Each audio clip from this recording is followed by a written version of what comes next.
біздің арнаға қош келдіңіздер. Бүгін біз сіздермен синтетикалық биология бойынша халықаралық байқауға қатысудағы тәжірибемізбен бөлісетін боламыз. Бұл 6 айдан астам ұзақ әрі қиын жыл болды. Осы жылдар ішінде біз көптеген жаңа тәжірибелер алдық. Дәл қазір біз осы жайлы әңгімелесетін боламыз.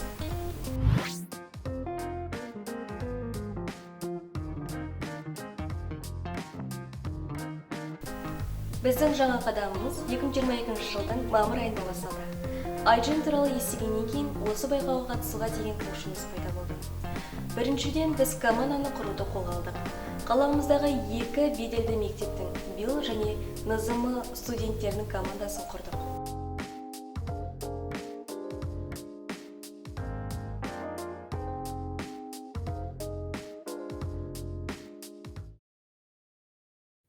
Біздің алдымызда күрделі және жауапты шешім болды. Жобаның тақырыбын таңдау. Біз көптеген жергілікті проблемаларды қарастырдық. Оның ішінде қоршаған ортаны пластикпен ластау мәселесі болды. Бұл мәселенің қаншалықты өзекті екенін түсіну үшін біздің топ әлеуметтік сауалнама жүргізді. Онда сіз пластикті қаншалықты жиі пайдаланасыз? Сіз пластикті қайта өңдейсіз бе деген сұрақтар болды. Сауалнама нәтижесі бұл мәселенің маңыздылығын растады. Дегенмен, iGEM зертхана қабырғасында ғылыми жобаны әзірлеу ғана емес, сонымен қатар біздің бактерияларымызды одан әрі пайдалану және біздің негізгі идеямызды жүзеге асыру үшін қоғаммен жұмыс істеу, қоршаған ортаны пластикпен ластау мәселесінің қаншалықты өзекті екенін халыққа хабардар ету. Біздің топ жергілікті пластикті қайта өңдеу зауытында сұхбат жүргізді. Нәтижесінде қоршаған ортаны пластикпен ластау проблемасының негізгі себебі жергілікті халық пластиктің экологиялық тазалығын ойлауы дұрыс емес екендігі анықталды.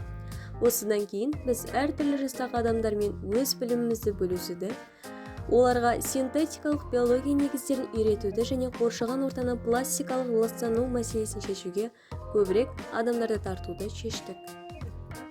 Біз пластикті егжей-тегжейлі зерттей бастадық. Оның құрылымы, ыдырау процесі және тағы да басқалары. Жапонияда айданала саккаризис бактериясының бар екендігі туралы білгеннен кейін, бізде бұл бактерияның пластикті тез ыдыратуға қабілетті гендерін фитейз және L-хитейз гендерін қоршаған ортаны пластикпен ластаудың жергілікті мәселесін шешу үшін пайдалану идеясы келді.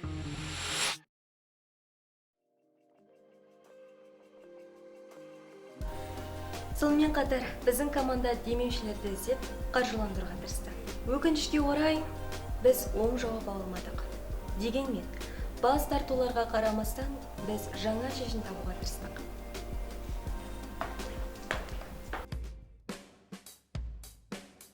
Ендігі кезекте басты идеямызды жүзеге асыру уақыты келді. Идеямызды жүзеге асыру үшін бізге зертхана мен қажетті құрал-жабдықтар қажет болды. Біз Назарбаев университетінің зертханасына бірнеше рет іс жүзінде қолдануға тырыстық. Сондықтан, табандылығымыздың көмегімен еліміздегі ең жақсы университеттің зертханасында жұмыс істеуге ресми рұқсат алдық.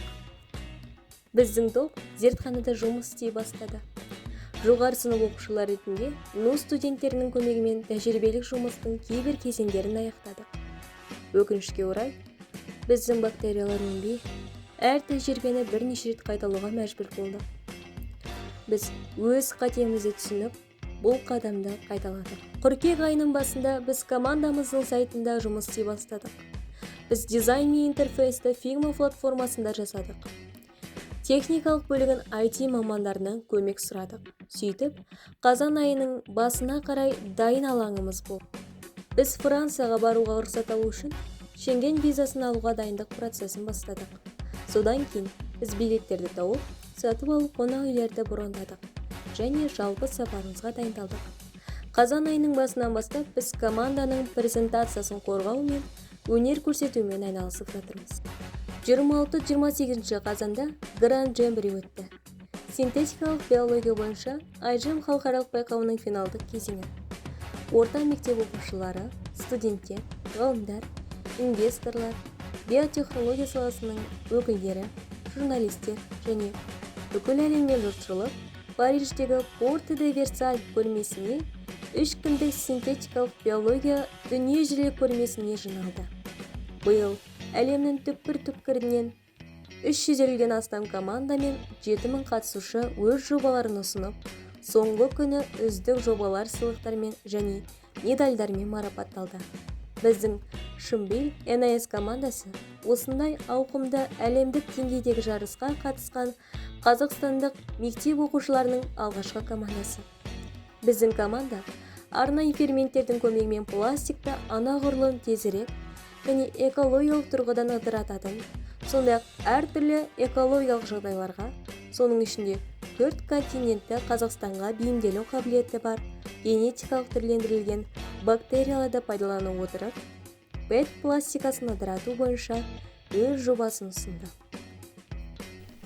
Қорытындылай келе, iGEM 2022 халықаралық байқауына қатысу жолында бізді қолдағандардың барлығына алғысымызды білдіреміз.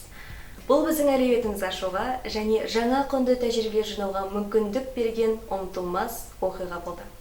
Қайсарлық, табандылық және білімге ұмтылу сияқты қасиеттер арқылы үлкен нәтижелерге қол жеткізуге болатынын біздің тарихымыз үлгі етеді. Армандаудан және қиындықтарды көтеруден қорықпаңыздар. Жаңашыл болыңыздар.